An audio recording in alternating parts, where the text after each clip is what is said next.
Chlorobenzene का chlorine परमाणु के क्लोरोबेंजीन का क्लोरीन परमाणु एथिल क्लोराइड के क्लोरीन परमाणु से कम क्रियाशील है क्यों? अब ये कह रहा है कि जो आपका क्लोरोबेंजीन होता है बेटा, क्लोरोबेंजीन किसको कहते हैं हम लोग? क्लोरोबेंजीन बेटा बोलते हैं हम लोग इस ग्रुप को, इसको कहते हैं क्लोरोबेंजीन। और हमारे पास क्या है? क्लोरोबेंजीन का क्लोरीन परमाणु तथा एथिल क्लोराइड, तो एथिल क्लोराइड ये होता है बेटा। तो बोला गया है कि इन दोनों में ही आप ध्यान से देखें तो हमारे पास क्या है बेटा? क्लोरीन परमाणु है, लेकिन ये वाला जो क्लोरीन परमाणु है ये कम क्रियाशील है। ये बेटा क्या है? कम क्रियाशील है। ये क्या है? कम क्रियाशील है। किसकी तुलना में बेटा? एथिल क्लोराइड के क्लोरीन की तुलना में। इसकी तुलना में ये वाला क्लोरीन जो है कम क्रियाशील है। ऐसा क्यों? ये क्वेश्चन 2015 में आपसे बोर्ड एग्जाम में पूछा जा चुका है और इस साल के बोर्ड एग्जाम के लिए भी मोस्ट इंपॉर्टेंट क्वेश्चन की कैटेगरी में इसको रखा गया है। तो देखिए इसका रीजन क्या है पहले हम लोग बात कर लेते हैं, फिर मैं इसके बाद आपको पूरा प्रॉपर आंसर कैसे कॉपी में लिखना वो भी सिखा दूंगा। यहां पर जो हमारा पास एथिल क्लोराइड है, इसको और मैं सही से लिख दूं, एथिल क्लोराइड होता है CH3CH2Cl। अब देखिए पहला रीजन क्या है यहाँ पर? तो यहाँ पर ये जो क्लोरीन परमाणु है ये जिस कार्बन से जुड़ा है, इस कार्बन का जो हाइब्रिडाइजेशन या संकरण होता है वो होता है बेटा sp2, जबकि एथिल क्लोराइड में क्लोरीन परमाणु जिस कार्बन से जुड़ा होता है उसका हाइब्रिडाइजेशन होता है बेटा sp3। और हमने जब आपको कक्षा 11th में आपने चैप्टर पढ़ा होगा बेटा रासायनिक आबंधन वाला चैप्टर, तो वहां आपको मैंने बताया था कि जितना ज्यादा परसेंटेज यस होगा, जितना ज्यादा परसेंटेज क्या होगा? यस, उसकी क्रियाशीलता उतनी ही कम होगी। उसकी जो क्रियाशीलता होगी वो उतनी ही क्या रहेगी बेटा? कम रहेगी। क्रियाशीलता उतनी ही क्या रहेगी बेटा? कम रहेगी। सही है। अब देखो यहां पर अगर हम बात करें तो एक यस है, 2 पी है, यानी कि 3, तो यस के हिस्से में कितना परसेंट आ गया बेटा? 33.3% आ रहा है। यहां पर एक यस है, 3 पी है, मतलब टोटल 4 लोग हैं। 4 लोगों के बीच में जब 100 को बांटोगे तो यस के हिस्से में कितना आएगा? 25%। तो परसेंटेज यस जितना ज्यादा, परसेंटेज यस जितना ज्यादा, क्रियाशीलता उतनी ही क्या रहेगी बेटा? कम। क्रियाशीलता उतनी ही क्या रहेगी? कम रहेगी। क्रियाशीलता उतनी ही कम। तो यहाँ पर परसेंटेज यस आपका 33.3 है, इसलिए इसकी क्रियाशीलता कम है, क्योंकि यहाँ पर परसेंटेज यस कितना? 25%। दूसरा रीजन क्या होता है कि यहाँ पर ये जो क्लोरीन परमाणु है बेटा, कौन सा परमाणु है बेटा? क्लोरीन परमाणु। ठीक है। अब यहाँ पर जो क्लोरीन परमाणु था, ध्यान से देखिएगा, ये वाला,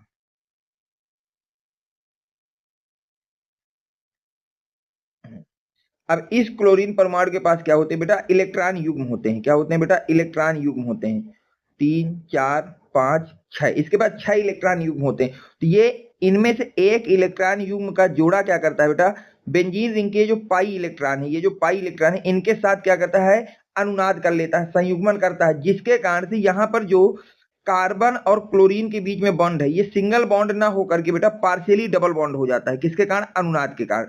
जबकि एथिल क्लोराइड में, किसमें बेटा? एथिल क्लोराइड में क्लोरीन के पास भी यहां पर इलेक्ट्रॉन युग्म होते हैं। क्या होते हैं बेटा? इलेक्ट्रॉन युग्म। पर ये इलेक्ट्रॉन युग्म अनुनाद में भाग नहीं लेते। तो यहां पर प्योर सिंगल बॉन्ड है।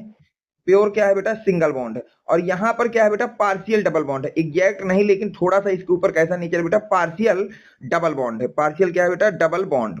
यहां पर ये, अब सिंगल बॉन्ड को तोड़ना ज्यादा आसान होता है as compare to partial double bond. तो ये जल्दी टूटेगा, ये जल्दी टूटेगा, तो इसकी क्रियाशीलता ज्यादा रहेगी और इसकी कम रहेगी। ये इसके दो रीजन है। अब हम लोग देखिए आंसर कैसे लिखेंगे, बोर्ड की कॉपी में इस बात को समझते हैं। तो देखिए क्लोरोबेंजीन का क्लोरीन परमाणु एथिल क्लोराइड के क्लोरीन परमाणु से कम क्रियाशील होता है, जिसके निम्न कारण है। अब वो कह रहा है कि जो क्लोरोबेंजीन का क्लोरीन परमाणु है वो एथिल क्लोराइड के क्लोरीन परमाणु से कम क्रियाशील होता है, इसके निम्नलिखित कारण हैं। कारण नंबर 1, पहला क्या कह रहा है बेटा? क्लोरोबेंजीन में उपस्थित क्लोरीन परमाणु के इलेक्ट्रॉन युग्म बेंजीन के पाई इलेक्ट्रॉनों के साथ अनुनाद करती है। ये बात मैंने भी पीछे आपको बताई कि क्लोरोबेंजीन में उपस्थित जो क्लोरीन परमाणु है उसके इलेक्ट्रॉन युग्म बेंजीन के पाई इलेक्ट्रॉनों के साथ क्या करते हैं बेटा? अनुनाद करते हैं, जिसके कारण क्लोरोबेंजीन में कार्बन तथा क्लोरीन परमाणु के बीच बना बंध आंशिक द्विबंधित हो जाता है। और उस अनुनाद के कारण क्या होता है कि जो क्लोरोबेंजीन में क्लोरीन तथा कार्बन के बीच में जो बंध बना है वो बंध कैसा हो जाता है बेटा? आंशिक द्विबंधित हो जाता है। आंशिक क्या हो जाता है बेटा? द्विबंधित हो जाता है। ठीक है, हो जाता है, जिसके कारण क्लोरोबेंजीन में कार्बन तथा क्लोरीन के बीच बना बंध आसानी से टूट जाता है। जिसके कारण क्लोरोबेंजीन में कार्बन और क्लोरीन के बीच में जो बना बंध होता है वो आसानी से नहीं टूटता है, आसानी से क्या नहीं करता बेटा, नहीं टूटता है। यही कारण है कि क्लोरोबेंजीन में उपस्थित क्लोरीन परमाणु, यही कारण है कि क्लोरोबेंजीन में उपस्थित क्लोरीन परमाणु एथिल क्लोराइड के क्लोरीन परमाणु की तुलना में कम क्रियाशील होता है। ये इसकी बेटा अनुनादी संरचना है, इनको आपको बना लेना है। ये क्या है बेटा, इनकी अनुनादी संरचना है, इनको बना लीजिएगा। ठीक है, अब अनुनादी संरचनाएं होती कैसी, मैं अलग से आपको बना के दिखा देता हूं। यहां तक हो गया। अब देखो इसको मैं संरचना आपको बना के एक बार दिखा देता हूं। अनुनाद करते कैसे, ध्यान से देखिएगा बेटा। ये हमारी हो गई क्लोरोबेंजीन, ये हमारा हो गई क्लोरोबेंजीन। अब क्लोरीन के पास 6 इलेक्ट्रॉन युग्म होते हैं, तो मैं यहाँ पे 6 इलेक्ट्रॉन युग्म करना दे, 1 2 3 4 5 6। अब ध्यान दें, अनुनाद होता कब है। देखिए, अनुनाद होने की कंडीशन है बेटा कि इलेक्ट्रॉन युग्म हो। अगर इलेक्ट्रॉन युग्म नहीं तो प्लस चार्ज हो, प्लस चार्ज नहीं तो माइनस चार्ज हो, फिर सिंगल बॉन्ड बना हो, फिर क्या बना हो बेटा, सिंगल बॉन्ड, और फिर आपका डबल बॉन्ड बना हो, फिर क्या बना हो, डबल बॉन्ड। तो ऐसी कंडीशन पे आपका अनुनाद होता है। ये तो कंडीशन हो गई बेटा किसकी, अनुनाद की। ये कंडीशन है अनुनाद की। यहां तक आपको कोई डाउट नहीं होगी। अनुनाद कब होगा, जब इलेक्ट्रॉन युग्म हो, सिंगल बॉन्ड हो, डबल बॉन्ड हो, या फिर प्लस चार्ज हो, सिंगल बॉन्ड हो, डबल बॉन्ड हो, या फिर माइनस चार्ज हो, सिंगल बॉन्ड हो, डबल बॉन्ड हो। तब इन कंडीशन में आपका अनुनाद होता है। इन कंडीशनों में आपका क्या होता है बेटा, अनुनाद होता है। यहां तक आपको कोई डाउट नहीं होना चाहिए। अब देखो यहां पर अनुनाद होगा कि नहीं। ये इलेक्ट्रॉन युग्म है, सिंगल बॉन्ड है, डबल बॉन्ड है, तो अनुनाद होना है। अब अनुनाद में करना क्या है ये भी मैं बता देता हूं। ये वाली जो चीजें, इनको 2 कदम आगे लाना है, इनको 2 कदम आगे लिख देना। बिल्कुल शॉर्टकट ट्रिक बता रहा हूं तो सीख लीजिएगा। इसको 2 कदम आगे रखिएगा और डबल बॉन्ड को 1 कदम पीछे रखिएगा। इसको कहां रखना है, 1 कदम पीछे। ध्यान से देखिएगा, मैं आपको सब सिखा दे रहा हूं। ठीक, अब देखो, जब हम पहली अनुनादी संरचना बनाएंगे तो सबसे पहले हमारे पास जो बेंजीन है उसको बना लीजिए। ध्यान से देखिएगा, मैं आपको बताता चल रहा हूं। इस बॉन्ड से कोई मतलब नहीं, इसको ऐसे ही बना दीजिए, इसको ऐसे ही बना दीजिए। अब देखिएगा, अब हमारे पास यहाँ पर क्लोरीन है, तो यहाँ पे हमने क्लोरीन दे दिया। अब देखिए, क्लोरीन के पास कितने इलेक्ट्रॉन थे, 6। तो 6 में से ये जो 2 इलेक्ट्रॉन है बेटा, ये अनुनाद में जा रहे हैं इधर को, और ये वाले बॉन्ड को ऐसे बना देना है। इतना कर लिया आपने।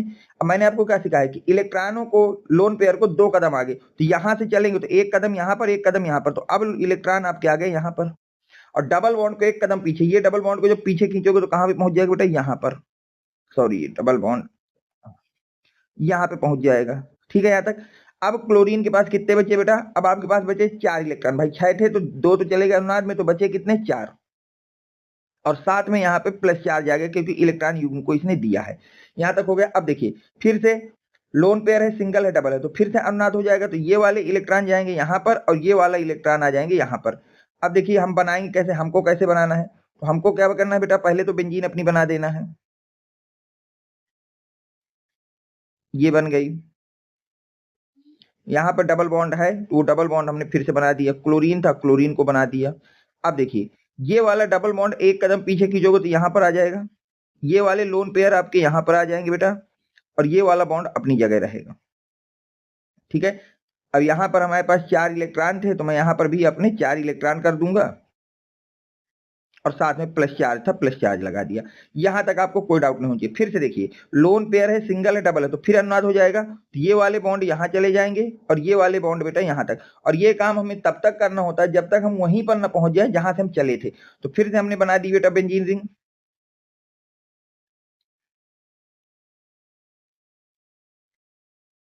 ये बॉन्ड अपनी जगह, ये वाले बॉन्ड को 1 कदम पीछे खींचोगे तो यहाँ पर आ जाएगा, और लोन पेयर को 2 कदम आगे रखोगे तो बेटा यहाँ पर आ जाएंगे। यहां तक आपको कोई डाउट नहीं होना चाहिए। यहाँ पर डबल बॉन्ड जैसे हैं उनको वैसे ही बना देंगे। 4 इलेक्ट्रॉन है, हमने 4 इलेक्ट्रॉन लगा दिए और साथ में प्लस लगा दिया। यहां तक आप कोई डाउट नहीं। फिर देखिए, लोन पेयर सिंगल डबल, तो फिर से अनुनाद हो जाएगा। तो जब अनुनाद होगा तो ये वाले लोन पेयर यहाँ पे आ जाएंगे और ये पाई इलेक्ट्रॉन यहाँ पे, और जैसे ही पहुंचेंगे तो अब आपके पास अनुनादी संरचना बनेगी।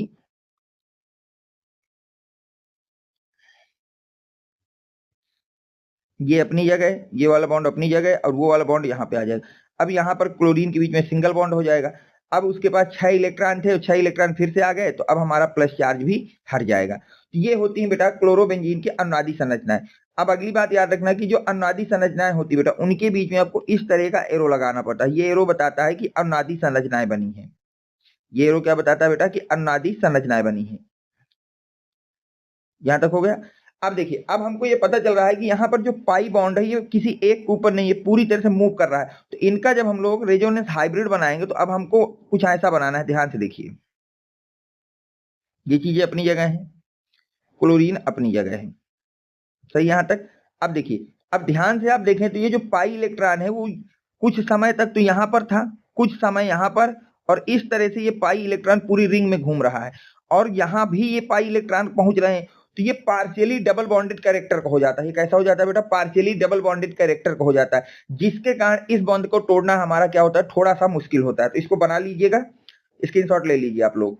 ले लिया? ओके। अब देखिए, यही चीज हमने यहां पर बना दी थी। हाँ ठीक, तो यही चीज हमने यहां बना रखी है, तो इसको आप पढ़ लिया। अब हम आगे चलते हैं। ये हो गया। हाँ, अब देखिए रीजन नंबर 2, किसका दूसरा रीजन क्या है? दूसरा रीजन क्या कहता है, क्लोरोबेंजीन में क्लोरीन परमाणु जिस कार्बन परमाणु से जुड़ा होता है, क्लोरोबेंजीन में क्लोरीन परमाणु जिस कार्बन परमाणु से जुड़ा होता है उसका संकरण sp2 होता है, और उसका जो संकरण है बेटा वो कितना होता है? sp2 होता है। जबकि एथिल क्लोराइड में क्लोरीन परमाणु जिस कार्बन परमाणु से जुड़ा होता है उसका संकरण sp3 होता है। यही कारण है कि क्लोरोबेंजीन का क्लोरीन परमाणु एथिल क्लोराइड के क्लोरीन परमाणु की तुलना में कम क्रियाशील होता है। तो मैंने आपको बताया बेटा संकरण वाला रीजन। तो यहाँ पर क्लोरोबेंजीन में क्लोरीन जिस कार्बन परमाणु जो उसका sp2 है, और यहाँ पर एथिल क्लोराइड में जिस कार्बन से क्लोरीन जुड़ा है उसका संकरण sp2 है, 3 है, उसका संकरण कितना बेटा? sp3। तो ये इसका प्रॉपर आंसर हो जाएगा।